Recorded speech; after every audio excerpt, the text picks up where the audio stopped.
كلنا كنخافوا من الموت، حتى هذاك الشخص اللي كينتحر كيخاف من الموت، لكن اليأس ديالو كيغلب الخوف ديالو.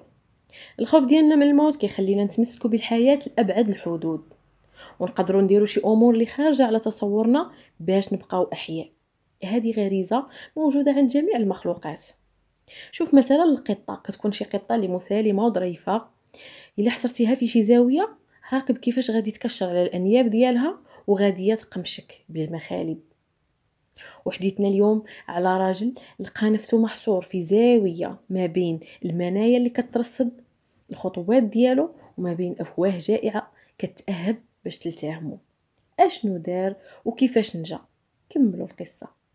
هاد القصه كتفوق الخيال في المجريات ديالها ووحشيتها، لكن مقتضيات قصتنا كتستلزم باش نهضروا شويه على سكان استراليا.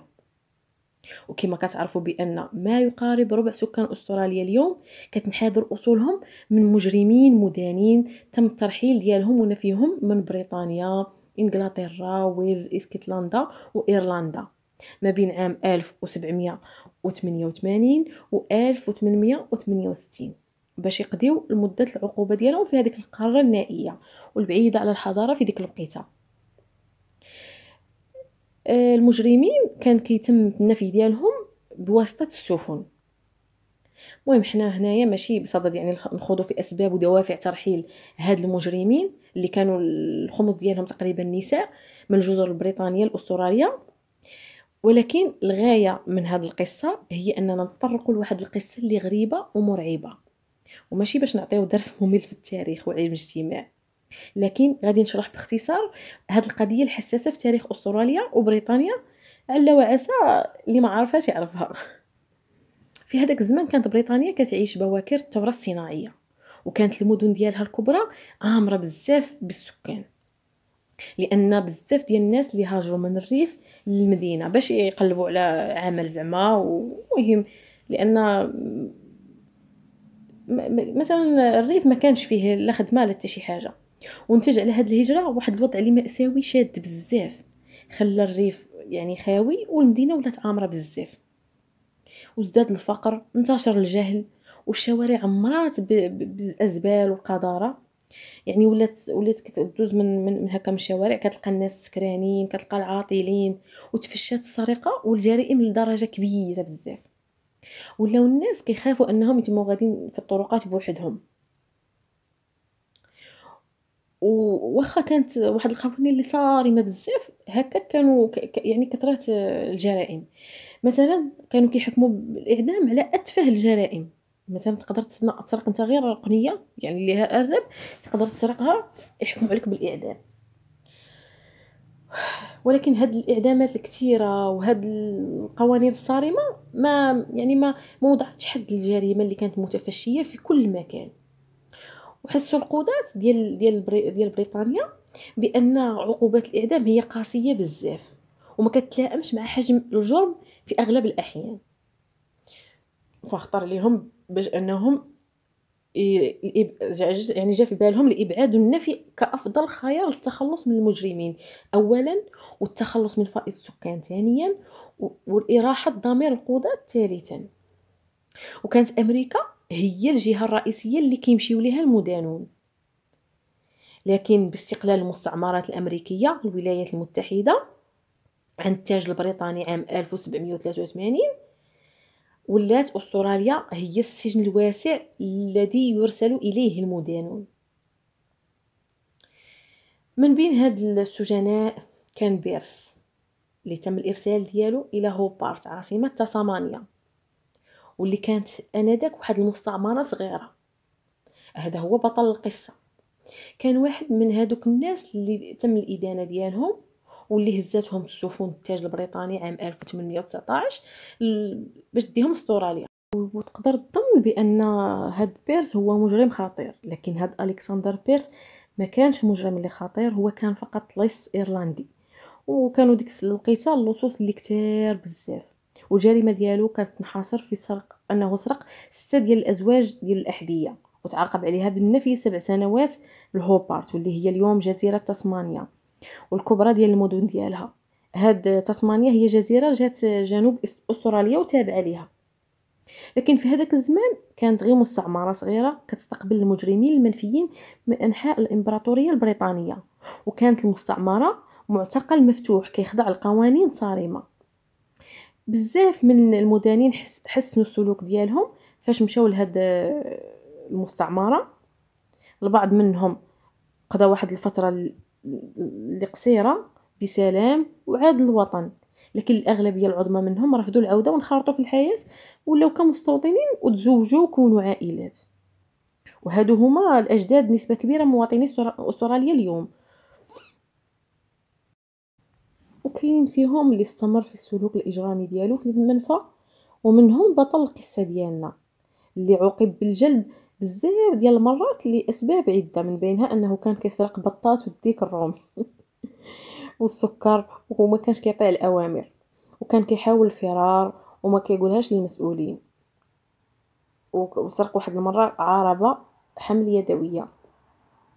وكان آخر العلاج هو الكي.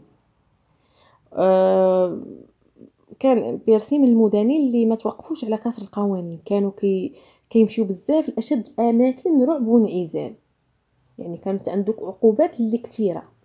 ودوه لواحد الجزيره سميتها جزيره سارا الصغيره اللي جات وسط خليج صغير سميتو ميناء ماكواري. في الاعلى كانت صوره مضيق بوابات الجحيم، وفي الوسط صوره جزيره سارا، وفي الاسفل اثار السجن اللي كان قائم على الجزيره. جزيرة سارا في الحقيقة ما بعيداش بزاف، يعني واحد الأميال اللي قليلة على الساحل الغربي لتسمانيا، لكن الوصول ليها برا كان مستحيل في هذاك الزمان، لأن معظم أجزاء تسمانيا كانت بقاع مجهولة آنذاك، وكانوا الناس كيتهيبوا الدخول في عمق الغابات المطيرة الموحشة اللي كتفصل ما بين شرق تسمانيا حيث مستعمرة هوبارت وغربها فاش كتوقع فين جات جزيرة سارا. القليل من الناس اللي كانوا كيتجرؤوا ويدخلوا باش انهم يستكشفوا الغابات، لكن اللي دخل ما كيرجعش. وعليه فان الطريق الوحيد باش يوصلوا لجزيره سارا كان عبر البحر، وكانت السفن كتدور حول تسمانيا باش توصل ليها، وحتى هاد الطريق كان محفوف بالمخاطر لانه كان كيستوجب عبور مضيق خطير سميتو بوابات الجحيم، هو اسم على مسمى لانه كان من اخطر الاماكن البحريه واكثرها غدرا بالسفن اللي تحطم الكثير منها وهو كيحاول ايصال المحكومين للجزيره. وعليه فان الكثير ممن كانوا يعاقبون بالسجن في الجزيره كانوا كيموتوا غرقا في مياه البحر قبل ما يوصلوا. اما دوك اللي كان تكتب لهم يعني وانهم جاوا من مياه المضيق القاتله وكتوصل الاقدام ديالهم لارض الجزيره الجهنميه، فسرعان ما كيلعنوا الحظ ديالهم السيء وكيتمنوا لو ان المضيق ابتلعهم قبل ما يشوفوا داك الجحيم الارضي. كانت ارض الجزيره كلها مغطاه بالاشجار، كانت اشجار الصنوبر العملاقه، ولكن الارض ديالها كانت غير قابله للزراعه وما كانتش تما شي حياه اللي بريه. كان البحر هو مصدر الغذاء الرئيسي لسكان الجزيره من السجناء، وهذا الشيء اللي تسبب بموت بزاف منهم يعني نتيجه على سوء التغذيه، واخرون ماتوا جراء الاسهال والاسقربوط والتسمم بفطريات خبز الشعير اللي كان كيتخزن لفترات طويله. كانت ظروف الاحتجاز سيئه بزاف، كان الطقس يعني ممطر وبارد، والسجناء كانوا كيضلوا كيخدموا طول النهار فانهم كيقطعوا اشجار الصنوبر وكينعسوا تما في الليل على الصخر، وكتم المعاقبه ديالهم لاتفه الاسباب. يعني مجرد انك تشوف الحارس اللي تكلم بدون اذن كانت عقوبتها مئات الجلدات، وما كانش عندهم حتى شي حل ولا حتى شي سبيل ديال انهم يعني يهربوا ولا شي حاجه، لان كان المضيق القاتل بالمرصاد لاي واحد كيحاول الفرار بحرا، واللي كيحاول الفرار برا كاين اميال ما كتنتهيش من الغابات اللي ما فيها لا انسان ولا حتى شي واحد. كانوا السجناء كيطلقوا على واحد الفكره متفقين عليها كلهم باش انهم يفروا من الجزيره، لكن بالنسبه لهم كان درب الخلاص الوحيد من جحيم الجزيره هو ان تقتل زميلك فيتم شنقك. وهو درب طواه عدد غير قليل من سكان الجزيرة التعساء. لكن استحالة الهرب لا يعني بأن أحدا لم يجربه، فاليأس والغضب كيدفع الناس أحيانا للتحدي المستحيل. طفح كيلهم من حياة السجن القاسية وقرروا باش أنهم يهربوا. في يوم 20 شتنبر 1822 كانوا 8 ديال السجناء خدامين في قطع أشجار الصنوبر على الجانب الشرقي من الجزيرة، وطفح الكيل ديالهم وضاقوا درعا من حياة السجن البائسة، وقرروا باش أنهم يهربوا مهما كانت العواقب. كانت الخطة ديالهم كتقتضي مهاجمة الحارس المشرف ويربطوه ويسرقوا قارب ويهربوا بالواسطة ديالو عبر المضيق للصين. طبعا بالنسبة لمعظم الناس في هذاك الزمان كانت المعلومات الجغرافية خاطئة يعني مضللة. كانوا كيظنوا بأن الصين مجاورة لأستراليا وأنه ما كيفصلش بينهم غير مضيق أو نهر كبير. وهنا كانوا معظم المسجونين اللي فروا من أستراليا وتاسمانيا خلال القرن التاسع عشر كانوا كيعتزموا الوصول للصين، لكن حتى شي واحد فيهم ما وصل. بطل القصة ديالنا ألكسندر بيرس كان واحد من هادوك اللي 8 اللي خطوا باش أنهم يهربوا ونجحوا في الجزء الأول والأسهل من خطتهم، أي السيطرة على المشرف والتكبيل ديالو. هما في الواقع ما كانوش كيخضعوا لحراسة مشددة، في إدارة السجن ما كانش كتخشى فرار السجناء لأنه كان أمر مستحيل بالرأي ديالها. لكن الجزء الثاني من خطة الهرب سرعان ما باء بالفشل في مياه المضيق كانت أصعب من أن تعبر بقارب صيد صغير. تعرضوا السجناء الفارو المطاردة، مما أجبرهم على أنهم يوقفوا بالقارب ديالهم على الساحل الغربي للجزيرة. وقفوا القارب ديالهم وقالوا اش نديروا، غادي ندخلوا للغابة، يعني الهروب ديالهم غيكون على طريق الغابات المظلمة والأرض ديالها اللي كانوا كيقولوا أنها كتبتلع الناس. وللعلم حتى في هاد الأيام هذه في أيامنا يعني كاين عدد قليل من فرق الاستكشاف وعلماء الطبيعة المزودون بأحدث التجهيزات والكثير من المؤن اللي كيقدروا أنهم يتجرؤوا على الدخول لاستكشاف هذيك الغابات المخيفة. كانوا السجناء كيعملوا خدامين في واحد المستعمرات هوبارت اللي جات على الطرف الاخر من الجزيره، وكان عليهم باش انهم يتمشاو نحو الشرق باستمرار باش يوصلوا لتما. لكن ما كانوش عارفين بان اللي كيفصلهم على الوصول تما يوم بعد اخر بدات لهم تلك الغابات كانها بلا نهايه. كانوا كيمشيو من الصباح حتى العشيه في واحد الارض اللي مجهوله ومطيره وبدون طعام.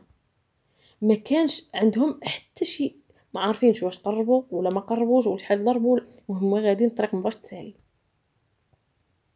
وحتى ما كانت فيها حتى شي حاجه اللي كتكال، وحتى لا لقاو شي حاجه يعني اللي كتصيد ما عندهمش لا اسلحه ولا حتى شي حاجه باش انهم يصيدوها. كان معاهم في فاس يعني واحد هزها معاهم واحد السجين سميتو روبرت، وهو اللي كان زعما قائد ديال المجموعه. كان الخوف مسيطر على العقول ديالهم بثمانية، وهما غاديين ما عارفينش فين غاديين في واحد الظلمه. هذيك المتاهه ما بغاتش تسالى. كان الجوع هو الهاجس ديالهم الاكبر، فالجوع كافر كيف ما كيقولوا.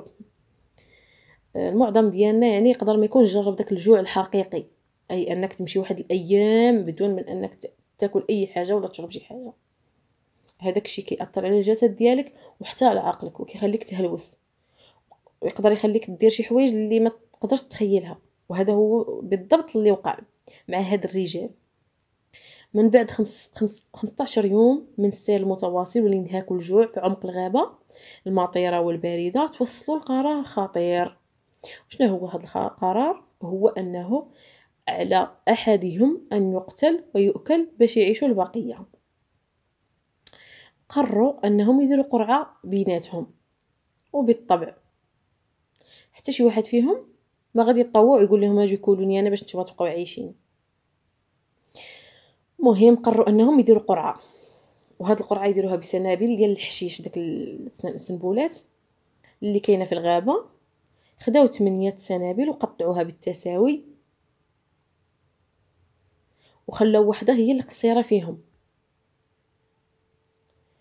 وهاد الرئيس ديالهم شد دوك السنابل في اليد ديالو وطلب من كل واحد باش انه يجر السنبوله، وصاحب السنبوله القصيره هو الخاسر وهو اللي خصهم ياكلوه. تقدروا تخيلوا معايا دابا الرعب اللي غادي يكونوا كيحسوا به كاملين، وهما غادي يمدوا الاصابع ديالهم اللي كترعد باش يهزوا ديك السنبوله. ما داش بزاف ديال الوقت حتى غوت واحد فيهم، وهو السجين الكسندر ديتلتون. كان هو صاحب السنبوله القصيره. وقف واحد المده هو شاد ديك السنبوله اللعينه وكيتاملها برعب، ولكن العيون ديال الزملاء ديالو كتشوف فيه كانه خروف العيد كينتظر الذبح. وحس الرجل المسكين بان الامر ماشي مزحه، حيت من شاف في الوجوه ديالهم اللي باغيين ينقضوا عليه نقز كيغوت وبدا كيجري يعني نحو المجهول باش يهرب منهم. لكن ما هربش بزاف حتى شدوه هاد الاصدقاء ديالو وثبتوه وما ما عقلوش عليه، يعني كيطلب فيهم، وخلال لحظات طاح عليه بالفاس وقطعوه وشعلوا العافيه وحطوه كيتشوى. ما خلاوش شي حاجه وما كلاوهاش منه، خلاو غير العظام والشعر والاظافر. الكسندر ديلتون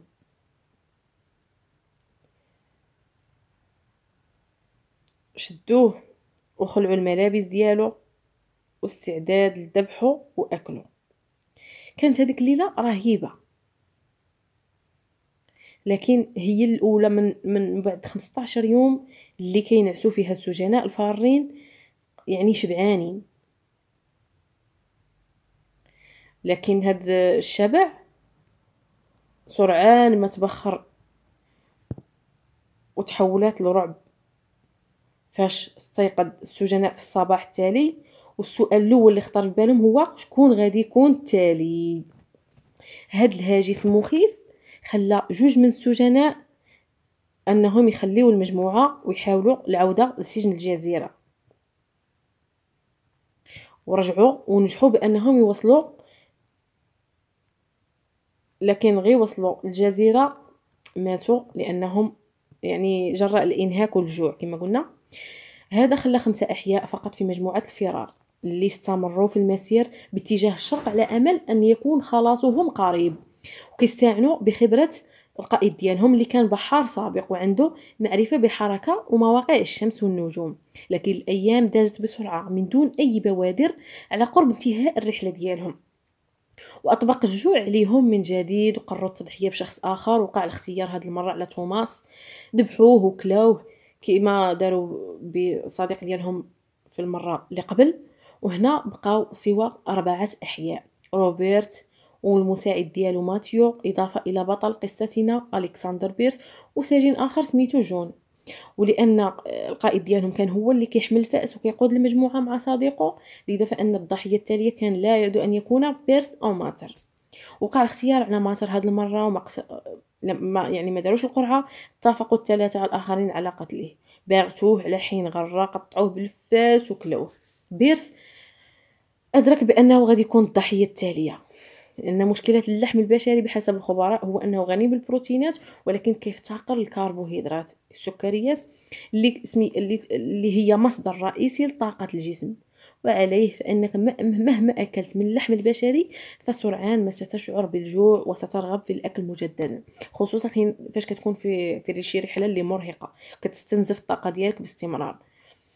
هنا تيقن الصاحب ديالنا الكسندر بانه الضحيه التاليه وبانها مساله وقت فقط حتى ينوض هذاك القائد ديالهم وصديقه ويقتلوه وياكلوه. لكن شي حاجه اللي وقعت خارج التوقعات غيرت مجريات الاحداث، لان الصديق ديال اي المساعد ديال القائد تعرض لواحد لدغه افعى، واصر باش انهم يحملوه ومشاو به لمده 5 ايام. لكن بنهايه اليوم الخامس حسوا بانه ما كاينش شي امل من نجاة الصديق ديالهم وانه ميت لا محاله. قتلوه وكلاوه، وهاد المره لشده الانهاك ديالهم ما طبخوهش وكلاوه هكاك خضر. ما بقاش دابا غير بيرس والقائد، ولا الامر بيناتهم يعني اشبه بلعبه القط والفار. كل واحد فيهم كيقول بانه هو اللي غادي ياكل الاخر، يعني كيتسنى غير الفرصه. وكان المساعد هو صاحب الحظ الاوفر لانه هو اللي كان كيحمل الفاس، لكن بيرس كان حذر بزاف، وكان كيهز بيدو عصا غليظه وما عطاش شي مجال للمباغته. مرت الايام وحسوا يعني هاد الرجلان اللي بيرس والمساعد بان نهايه الطريق مازال بعيده، وبان النجاة معقوده. شكون غادي يقتل الصاحب ديالو وغادي ياكلو. وبمرور 5 ايام على اخر وجبه تناولوها صافي راه حسوا بالجوع وعياو بزاف، وكل واحد فيهم عقد على الغدر يعني بالاخر. اي واحد فيهم غادي ينعس الاخر غادي يقتلو. وفاش حل الظلام وارخى الليل سدوله كيف ما كيقولوا، تيقن الرجلان بان اي واحد فيهم اللي غادي ينام، اللي غينام اولا هو اللي سيقتل وسيؤكل على يد الصديق ديالو. فبجوجهم بقاو كيقاوموا النوم قدر المستطاع وكانهما في شي مسابقه. ولكن تخيلوا معايا الموقف، يعني جوج رجلان اللي منهكان ومستنزفان تماما وناعسين لجانب بعض، وكل منهم كيحاول باش يبقي عيناه مفتوحه لئلا يقتله صاحبه. هذه راها محنه. وكان النصر معقود في هذه المسابقه الغريبه من نوعها لبيرس، اللي استطاع انه يقاوم النعاس حتى استسلم جريني هيل للنوم وغفات العينين ديالو. وناض بيرس وهز الفاس من بين يديه وطاح عليه بها للراس. قتلو، مزق الجثه ديالو اربا، واستمتع بالتهام اللحم الوحدي بمقتل جريني هيل. كان مضى على الفرار ديالهم 42 يوم وما بقى سوى بيرس، وما بقاش شي حاجه اللي كتكال. كانت ارض الغابه اصبحت اقل وعورا الان، لكن ما كاينش شي اشاره على ان الرحله قربت تنتهي. الغابه الخضراء ما زالت تمتد الى ما لا نهايه تماما كما كانت في البدايه، واغلب الظن كان بيرس سيموت وحيدا في غياب تلك الغابه الماطره ويصبح نسيا منسيا، لولا ان الاقدار تدخلت مره اخرى. فبعد عده ايام على مقتل جريني هيل، وبينما بيرس كيسير غادي بوحدو وجائع ويائس بين جذوع اشجار الصنوبر العملاقه، حتى عثر على واحد المخزن طعام لسكان الجزيره الاصليين. وكان من عادتهم انهم كيخبئوا بعض من الصيد ديالهم في جوف الغابه باش يستعملوه في اوقات الضنك. وكانت هذه الجزيره كريمه وغير متوقعه للص وقاتل بمستوى الكسندر بيرس. اخيرا بعد رحله استمرت لمده 55 يوم خرج بيرس حي من الغابه، وكانت النجاة ديالو اشبه بمعجزه. ومره اخرى كان الحظ حليفه، فقبل ما يخرج من الغابه لقى واحد القطيع من الغنم، وكان الراعي صديق قديم ليه واواه واطعمه وما سلموش للسلطات. وسرعان ما عاد بيرس لسيرته القديمه ولا كيسرق الاغنام من المزارع المجاوره بمساعده صديقه الراعي. وما داز تقريبا اقل من شهرين تم إلقاء القبض عليه مجددا. العجيب أن بيرس اعترف للقاضي واللي كان قسيسا أيضا بكل شيء وبالتفصيل الممل، كيفاش فر من جزيرة سارة، كيفاش قتل زملائه واحد بعد الآخر، وكيفاش كلاهم. لكن القاضي ما صدقش هذه الرواية، ظن بأن بيرس كيختلق كل هذه الأمور باش يغطي على زملائه اللي فروا معاه، وأنهم مازال أحياء في مكان ما من المستعمرة. وربما كان مع القاضي حق في أن لا يصدق القصة. فمنظر بيرس ما يوحيش لأي واحد شافه بأنه أمام سفاح متوحش. كانت ملامح وجهه بريئة وذو قامة قصيرة ما كتجاوز متر و60 سنتيمتر. القاضي قرر إعادة بيرس لجزيرة سارة، أما الشريك ديالو راعي الغنم فقد تم الإعدام ديالو شنقا لأنه كان فارا من الخدمة العسكرية. رجع بيرس لجزيرة سارة وكان داز تقريبا على الفرار ديالو منها 113 يوم. السجناء تم استقبلوه كبطل، كيفاش لاو هو الشخص اللي حطم أسطورة جزيرة الجحيم ونجح في الفرار منها. وكما كيبدو بأن بيرس كان مجبول على التمرد، فما دازتش يعني شي مدة اللي كبيرة على العودة ديالو حتى هرب مرة أخرى. هاد المرة هرب هو واحد السجين آخر سميتو توماس. وعلى العكس من رحلته السابقة قرر بيرس هاد المرة أنه ما يدخلش الغابة وباش يمشي نحو الشمال بمحاذاة الساحل الغربي لجزيرة تاسمانيا، وهي خطة سرعان ما أثبتت فشلها.